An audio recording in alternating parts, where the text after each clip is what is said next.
kabar Mbak? Alhamdulillah. Alhamdulillah baik ya Mbak.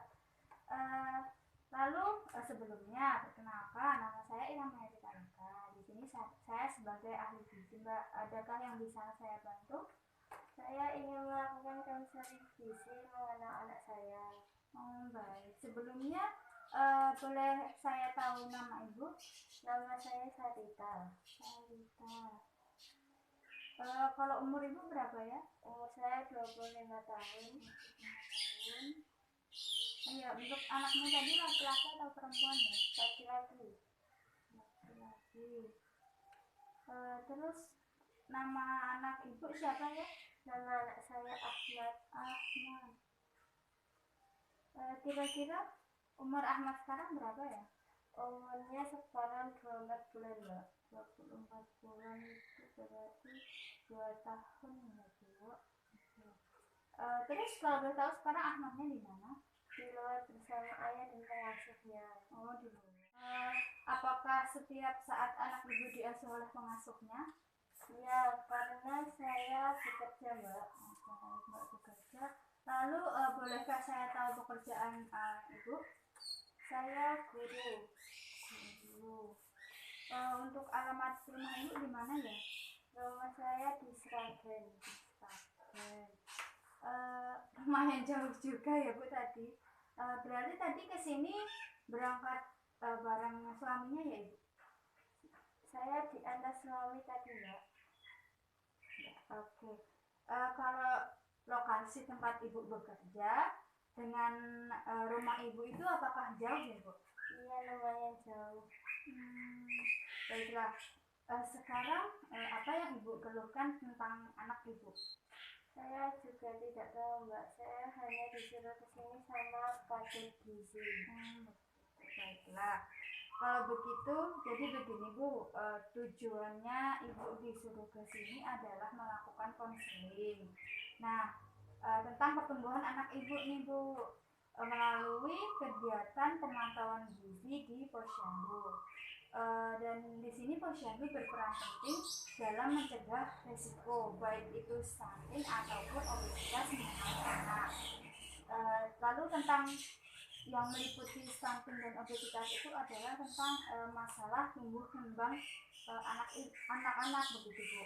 Lalu pelayanan di Posyandu itu sendiri meliputi pengukuran berat badan, tinggi badan, lalu ada deteksi dini tentang gangguan pertumbuhan dan penyuluhan gizi begitu.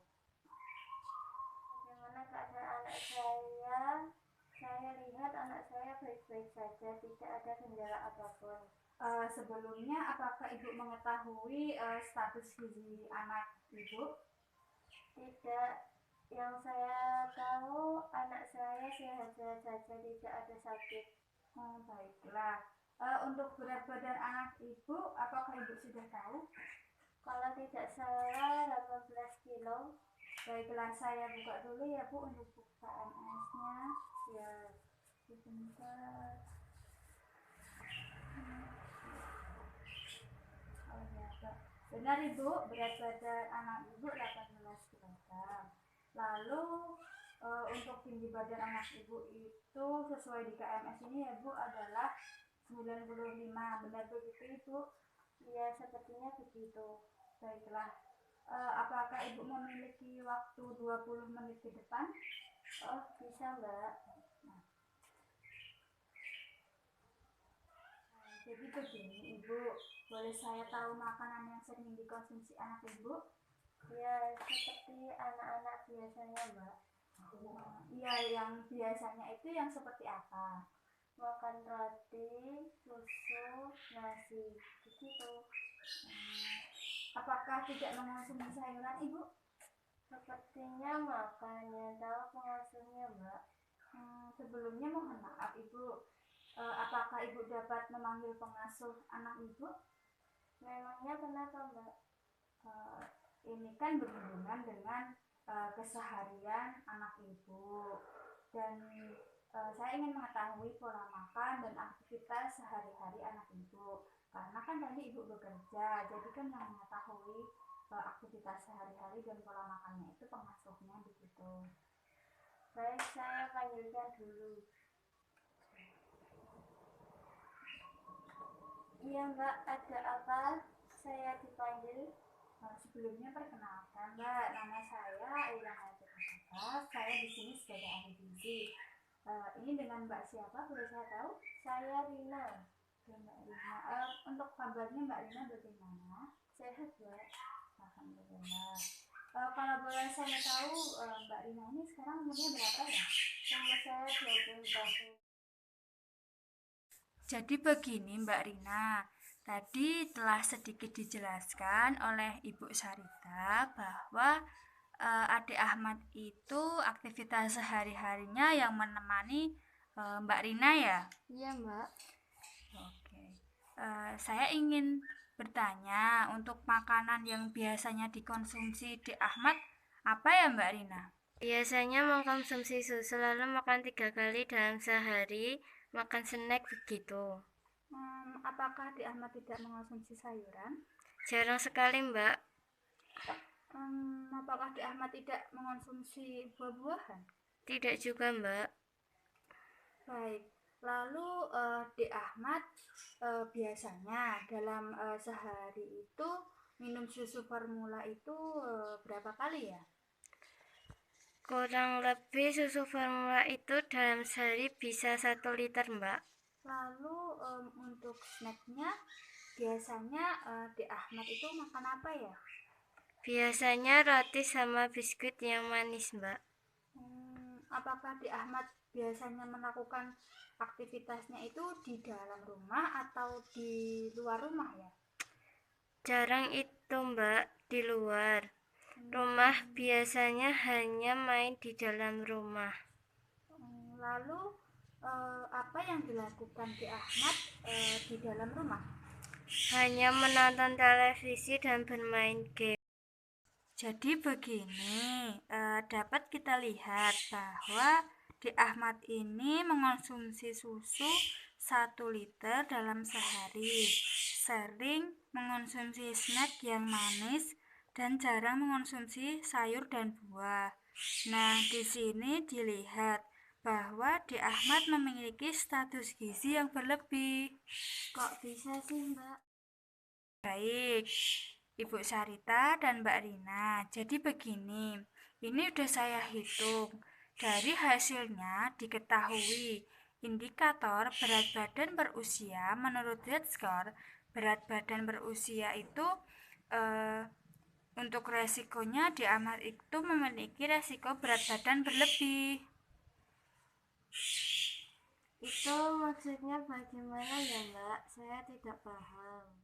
Jadi begini, dapat dilihat dari tabel ini bahwa untuk garis seperti ini, jika berada di bawah min 2, di sebelah kanan ini, sebelah kanan ini sebelah kiri, bahwa tumbuh kembangnya belum maksimal jika di bawah min 2. Nah, ini bisa dikatakan memiliki status gizi kurang, begitu Bu. Dan apabila berada di atas nomor 2, maka akan dinyatakan dengan berat badan berlebih. Namun apabila berada di kisaran seperti ini, di 0 ini, itu dinyatakan bahwa kondisi anak tersebut normal. Nah, jika dilihat dari perhitungan anak itu pada usia 24 bulan memiliki berat badan berlebih karena berada di sini, Bu. Alah, begitu. Paham Mbak, saya kalau begitu. Jadi harusnya anak saya berat badannya berapa ya Mbak? Berdasarkan AKD Ibu, anak usia 24 bulan atau 2 tahun itu berat badannya yang seharusnya adalah 13 kg begitu. Jadi 5 kilo ya Mbak, anak saya kelebihannya. Iya Ibu. Nah, lalu jika dilihat dari indikator berat badan berusia menurut Z-score, berat anak ibu itu gizinya berlebih. Kalau yang ini bagaimana lagi ya? Jadi seperti ini Bu. Tidak beda jauh, Ibu, dari tabel yang sebelumnya. Seperti tabel ini, bahwa untuk gadis seperti ini, jika berada di bawah nomor min 2 di sebelah kanan, itu menandakan bahwa tumbuh kembangnya itu belum maksimal, Ibu, atau tinggi badannya tidak ideal begitu, Ibu.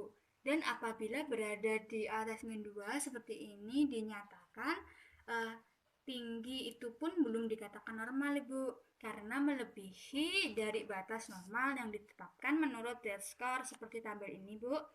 Namun apabila berada di antara angka 0 atau di bawah angka 2 dan di atas angka min 2 dinyatakan dengan kondisi normal.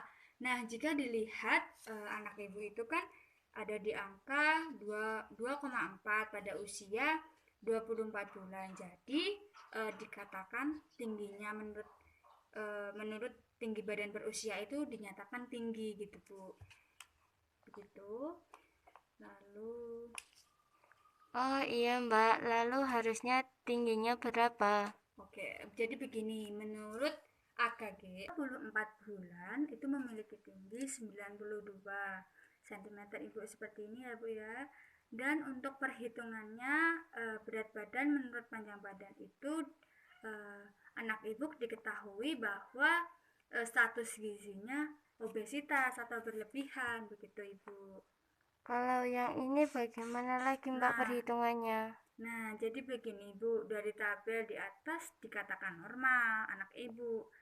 Nah, apabila berada di antara angka 0, di atas angka min 2 seperti ini dan di bawah angka 2.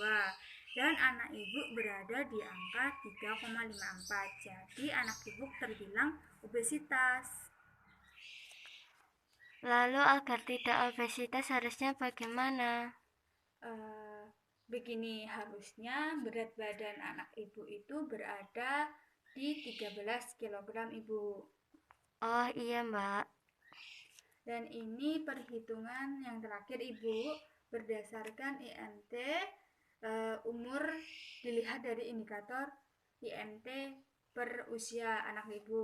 Nah, dari hasilnya seperti yang Ibu lihat ini bahwa perhitungannya diketahui bahwa status gizi anak Ibu itu terbilangnya obesitas seperti gambar ini ya, Bu, tabel di berikut begitu. Kalau yang ini bagaimana lagi Mbak? Nah, tidak beda jauh, Ibu, seperti yang tadi dijelaskan ini bahwa jika berada di bawah min 2 maka dikatakan gizinya kurang. Dan jika berada di atas 2 dikatakan berlebih. Dan anak Ibu seperti dapat dilihat di tabel bahwa berada di 3,3 yang dinyatakan dengan obesitas atau gizi berlebih begitu. Oh alah, iya Mbak. Lalu harus bagaimana Mbak? Seperti yang telah kita ketahui bersama bahwa anak Ibu berusia 24 bulan. Jika ditinjau dari aktivitas dan pola konsumsi anak Ibu, nah anak Ibu itu memiliki kebiasaan mengonsumsi makanan dan minuman dalam jumlah yang melebihi kebutuhan. Artinya, semakin banyaknya frekuensi makanan yang masuk, maka semakin banyak pula tubuh menyimpan cadangan makanan. Di sini, anak Ibu tersebut banyak mengonsumsi karbohidrat dalam jumlah yang berlebih. Maka penyebab anak Ibu mengalami gizi lebih disebabkan banyaknya jumlah simpanan glukosa dalam tubuh.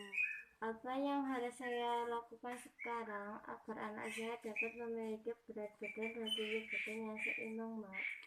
Begini, Bu, ada penyebab lain yang menjadi penguat bahwa masalah gizi pada anak Ibu yaitu kebiasaan anak Ibu yang gemar menonton televisi dan bermain game sehingga anak menjadi kurang beraktivitas. Maka terdapat ketidakseimbangan antara jumlah makanan masuk dengan yang dikeluarkan, Ibu. Iya Mbak, lalu bagaimana langkah yang harus saya lakukan setelah Agar Ibu dan juga Mbak Rina dapat mengurangi kebiasaan di Ahmad tersebut dengan cara mengeksplorasi yang ringan-ringan saja, Ibu, Mbak. Dapat juga mengajak di Ahmad jalan-jalan ke taman kota atau sekedar jalan-jalan di halaman rumah atau hal lain yang tidak berat untuk dikerjakan. Namun perlu diingat juga bahwa makanan untuk di Ahmad harus menyeimbangkan gizi di Ahmad dan mampu meningkatkan tumbuh kembangnya di Ahmad. itu yang bagaimana Mbak? Seperti mengonsumsi buah-buahan dan juga sayuran yang berwarna hijau dan tidak lupa mengurangi asupan karbohidrat yang dikonsumsi di Ahmad dan tidak hanya itu, namun juga mengurangi makanan yang mengandung banyak glukosa atau makanan yang manis. Jadi bagaimana? Apakah Ibu Sarita dan Mbak Lina dapat melakukan hal tersebut? Bisa Mbak. Jadi sekarang Ibu dan Mbak Lina sudah paham ya apa yang harus dilakukan setelah ini. Ya sudah Mbak. Diharapkan untuk Ibu Sarita dan Mbak Rina dapat menjalankan sesuai apa yang telah kita sepakati bersama, yaitu patuh dalam saran mengurangi makanan manis di Ahmad karena jika tidak dipenuhi, maka di Ahmad akan mengalami masalah gizi yang lebih parah daripada obesitas dan asupan makan agar bisa dikurangi dari total kebutuhan kalori. Lalu, jika lupa mengusahakan asupan yang masuk seimbang dan mengajak di Ahmad untuk sekedar berjalan-jalan di luar rumah atau melakukan senam yang ringan-ringan begitu. Ya baik Mbak. Jadi, hasil hari ini sudah paham ya Bu mengenai kenapa tumbuh kembang anak Ibu dikatakan obesitas. Iya Mbak sudah. Ternyata emang anak saya kurang beraktivitas di luar rumah dan memang makanan yang dikonsumsi untuk buat rasanya sangat kurang dan hanya banyak dikonsumsi karbohidrat dan makanan yang manis lain juga. Susunya banyak. Ya Ibu, jadi untuk kesimpulan pada hari ini adalah berat badan di Ahmad mengalami kelebihan. Nah, tidak hanya itu, namun untuk tinggi juga demikian. Lalu untuk selanjutnya perlu diingat kembali untuk mengonsumsi sayuran, buah, dan untuk susunya makanan yang manis mohon dikurangi ya Ibu. Dan untuk aktivitas anaknya mohon diajak keluar ruangan, keluar rumah agar anak Ibu perkembangannya bisa mengalami penurunan berat badan dan itu berhasil. Baik Mbak, saya akan sering-sering memantau aktivitas dan juga pola makan anak saya agar tidak terus-menerus mengalami kenaikan berat badan. Dan semoga anak saya dapat menurunkan berat badannya dengan teratur. Dan untuk Mbak Rina, jangan lupa ya Mbak mengajak Adik Ahmad beraktivitas di luar ruangan. Boleh bermain games dan menonton televisi. Namun juga harus diimbangi dengan aktivitas di luar rumah agar Adik Ahmad juga terbiasa dengan aktivitas di luar rumah. Pelan-pelan saja, nanti pasti Adik Ahmad bisa mengurangi susunya itu dan juga makanan yang manis dan mulai terbiasa dengan aktivitas di luar rumah. Baik Mbak, saya mengerti. Terima kasih. Baiklah, kalau begitu Ibu Sarita dan Mbak Rina jika sudah paham, tolong dikontrol terus untuk tumbuh kembang di Ahmadnya dan untuk pertemuan berikutnya 1 bulan dari sekarang untuk mengetahui tumbuh kembang anak Ibu dan Dek Ahmad itu apakah mengalami penurunan berat badan atau tidak. Nah, untuk Ibu, apakah Ibu keberatan jika datang 1 bulan kemudian? Tidak, Mbak. Saya akan datang 1 bulan lagi untuk mengetahui apakah tumbuh kembang anak saya sudah membaik atau belum. Baik Ibu, jika Ibu tidak keberatan, maka saya akan tunggu kehadiran Ibu 1 bulan lagi ke sini. Lalu berikut ini saya lampirkan kartu nama saya, berikut juga nomor saya, dan nanti jika ada kendala Ibu dapat menghubungi nomor saya ini. Ya, Mbak. Lalu apakah ini sudah selesai ya, Mbak? Sudah Ibu, terima kasih. Ini lampirannya. Ya, Mbak, saya juga terima kasih sudah membantu saya. Saya jadi lebih paham. Kalau begitu saya permisi ya, Mbak. Selamat siang. Assalamualaikum. Ya, waalaikumsalam.